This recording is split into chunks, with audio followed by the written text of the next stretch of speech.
भगवान कृष्ण को भगवान विष्णु के 8वें अवतार के रूप में और अपने आप में सर्वोच्च भगवान के रूप में पूजा जाता है। वह करुणा, कोमलता, प्रेम के देवता हैं और भारतीय देवताओं में सबसे लोकप्रिय और व्यापक रूप से पूजनीय हैं। उन्होंने हमें जीवन, प्रेम, खुशी, धर्म, मोक्ष यानी मुक्ति, भक्ति, योग, ध्यान, धर्म, सत्य के बारे में सब कुछ सिखाया। आइए जानते हैं श्री कृष्ण के श्री मुख से निकले कुछ अनमोल वचनों को। कृष्ण कहते हैं, मैं हमेशा तुम्हारे साथ और तुम्हारे आसपास रहता हूँ, चाहे तुम कुछ भी कर रहे हो। जब भी आप कोई बुरा कार्य करते हो या अच्छा कार्य करते हो, आपको लगता है कि कोई देख नहीं रहा, तो यहाँ श्री श्री कृष्ण कहते हैं कि तुम जो कुछ भी कर रहे हो, मेरी दृष्टि सदैव तुम पर है। इसलिए आप यह मत समझे कि आप अकेले हैं, आपके साथ श्री कृष्ण सदैव हैं। आप वही हैं जिसमें आप विश्वास करते हैं। आप वह बन जाते हैं जो आप मानते हैं कि आप बन सकते हैं। हमारी सफलता और असफलता इस बात पर निर्भर करती है कि हम खुद पर कितना विश्वास करते हैं। व्यक्ति जो चाहे बन सकता है, यदि पूरे विश्वास के साथ अपने लक्ष्य पर लगातार चलता रहे। मेरे लिए ना ही कोई घृणित है और ना ही कोई प्रिय, ना ही कोई निर्धन है और ना ही कोई धनी, बस जो भक्ति भाव के साथ मुझे याद करते हैं, मैं उनका हूँ और वो मेरे। श्री कृष्ण उन्हीं के हैं जो श्री कृष्ण के हैं। भगवान तो बस प्रेम भक्ति के भूखे हैं। जो भी उनकी भक्ति में लीन होता है, जो भी प्रेम से उन्हें याद करता है, वो सदैव उसका कल्याण करते हैं। मन चंचल है, इसे और संयमित करना कठिन है, लेकिन यह अभ्यास से वश में हो जाता है। मन चंचल होता है, यह इधर उधर भागता है और किसी भी कार्य की एकाग्रता का दुश्मन है। लेकिन यदि यह व्यक्ति के वश में हो जाए तो इससे अच्छा कोई मित्र नहीं है। मन को एकाग्र करना जरूरी है, बस थोड़े से प्रयास और अभ्यास की जरूरत है। जो हुआ अच्छा हुआ। जो होता है अच्छे के लिए होता है। कभी कभी विपरीत परिस्थितियां हमारी वर्तमान स्थिति को अच्छा करने के लिए आती हैं। वह सब कुछ करो जो तुम्हें करना है, लेकिन लालच से नहीं, अहंकार से नहीं, वासना से नहीं, ईर्ष्या से नहीं, बल्कि प्रेम, करुणा, नम्रता और भक्ति के साथ। भगवान श्री कृष्ण इस अनमोल वचन के माध्यम से कार्य करने की नियत का उल्लेख करते हैं। जब किसी भी कार्य करने में अगर लालच होगा, बेईमानी होगी, जलन होगी, तो वो काम न तो सही होगा और न ही उसके परिणाम फलदायी होंगे। इसके अतिरिक्त जिस कार्य को हम पूरे मन से प्रेम पूर्वक करेंगे, तो वो न सिर्फ हमारे लिए बल्कि समाज के लिए भी हितप्रद होगा। नरक के 3 द्वार हैं, काम, क्रोध और लोभ। जो व्यक्ति कामी प्रवृत्ति का होता हो, जिसके मन में लोभ होता है और जो अत्यधिक क्रोधी स्वभाव का होता है, उसके लिए नरक के द्वार सदैव खुले होते हैं। अर्थात ऐसे व्यक्तियों को तो सिर्फ नरक में ही जगह मिलती है। मैं सभी प्राणियों के हृदय में स्थित आत्मा हूँ। मैं सभी प्राणियों का आदि, मध्य और अंत भी हूँ। हर व्यक्ति श्री कृष्ण से जुड़ा है और श्री कृष्ण हर व्यक्ति से जुड़े हैं। वही हमारे आदि, मध्य और अंत है। ठंड या गर्मी, सुख या दर्द का अनुभव करें। ये अनुभव क्षणभंगुर हैं, वे आते हैं और जाते हैं। उन्हें धैर्यपूर्वक सहन करें। समय एक सा नहीं रहता।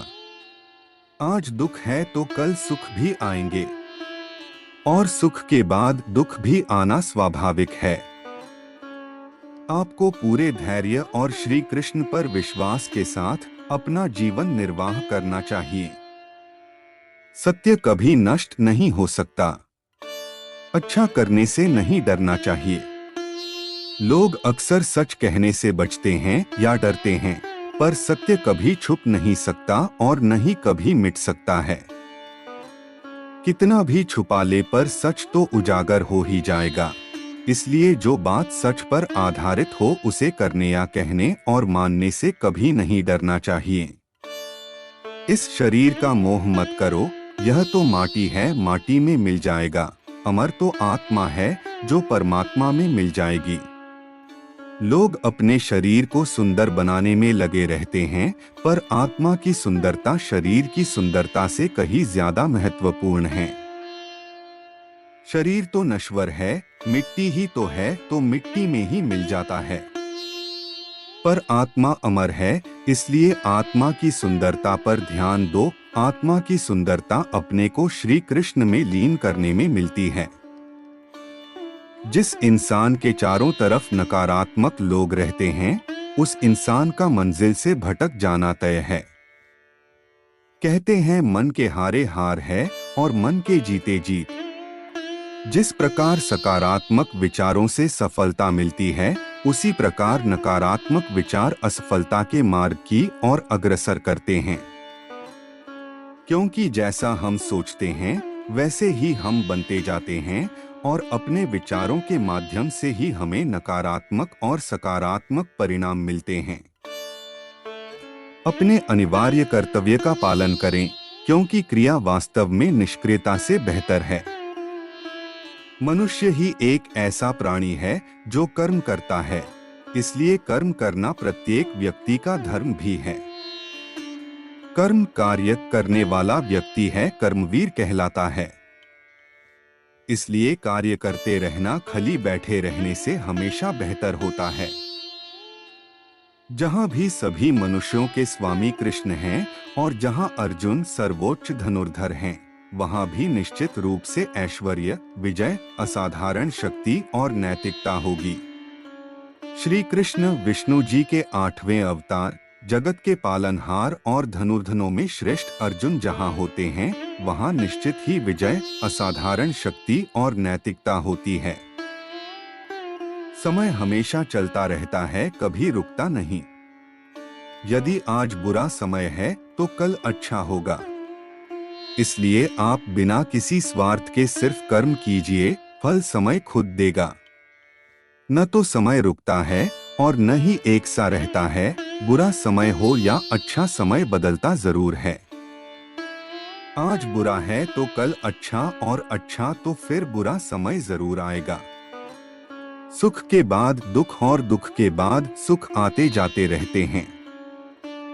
इसलिए इस पर हमारा कोई वश नहीं है, लेकिन कर्म पर हमारा वश जरूर है। आप सिर्फ कर्म करिए, फल की चिंता किए बगैर। समय आने पर फल जरूर मिलेगा। जो अहंकार से मोहित हो जाता है वह सोचता है मैं करता हूँ। जो अज्ञानी व्यक्ति होता है वो यह गलतफहमी पाल लेता है कि मैं करता हूँ, सभी कार्य मेरे द्वारा किए जा रहे हैं, ऐसा जान उसमें अहंकार घर कर लेता है। परंतु इस सृष्टि में जो भी हो रहा है वो तो प्रकृति द्वारा किए जा रहे हैं।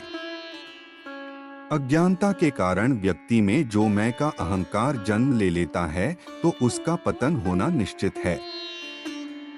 मैं किसी का भाग्य निर्माण नहीं करता, हर व्यक्ति अपना भाग्य स्वयं बनाता है। श्री कृष्ण कहते हैं कि वो किसी के भी भाग्य के निर्माता नहीं है, व्यक्ति खुद ही अपना भाग्य लिखता है। आप जैसा बीज बोएंगे आप वैसी ही फसल ही काटेंगे। आप जैसा कर्म करेंगे आपको वैसे ही परिणाम मिलेंगे। यदि विद्यार्थी मन लगाकर पढ़ाई करेंगे तो परीक्षा में सफल होंगे। इसलिए हर व्यक्ति का भाग्य तभी बदलेगा जब वो ऐसे कर्म करेगा।